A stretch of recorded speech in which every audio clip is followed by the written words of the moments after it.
Kaya mong i-forecast yung bawat laban, in particular ni Senator Manny Pacquiao sa boxing. Kaya mo ba at willing ka bang i-forecast fearlessly ang laban niya ngayon sa politika? Wow. Mahirap sabihin. First of all, I'm not a political analyst, nor am I a political expert. I'm just an ordinary, simple voter. And I will vote according to my conscience and according to my heart. I'm not in a position to give odds whether Senator Manny has a 50-50 chance or a 60-40 chance, or whether Senator Lacson has similar chances, or Vice President Lenny, or sino man, no, na presidential. I just hope that our people vote like me, a simple and nation-loving citizen. Let's vote according to our conscience and according to what our heart dictates. Let's choose the man whom we feel is best suited for the presidency. Let's choose a man who is sincere and not corrupt. Yun lang masasabi ko. Dapat titingnan natin ang history ng mga presidentiables at titingnan natin kung sino ba ang talagang dapat nandun sa Malacanang na walang stain sa kanilang record. Yun lang.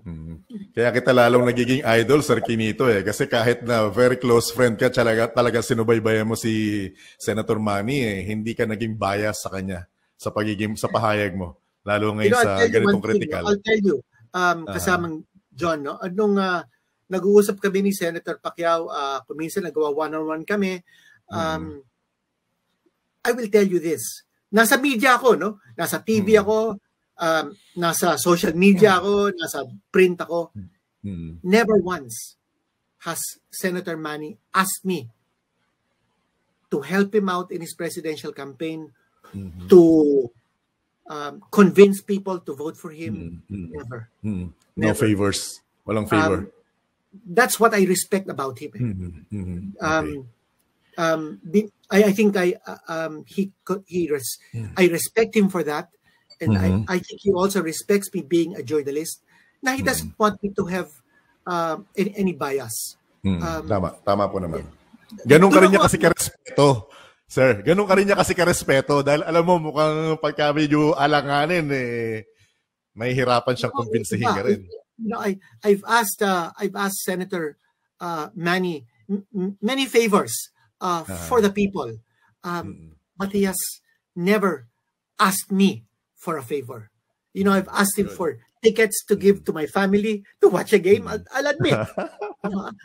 Tickets dun sa mga laban niya sa sa Las Vegas. Kasi yung mga kapatid ko, tawag sa akin. Pwede ba kami ang mahal ng ticket? Ang mahal ng ticket.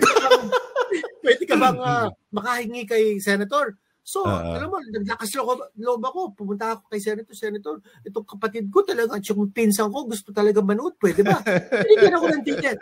So, he has given me favors in that respect. Pero never has he asked me a favor in return. Doon ako humahanga sa kanya. Una sa balita, una sa impormasyon, hindi pa uhuli sa entertainment at musika.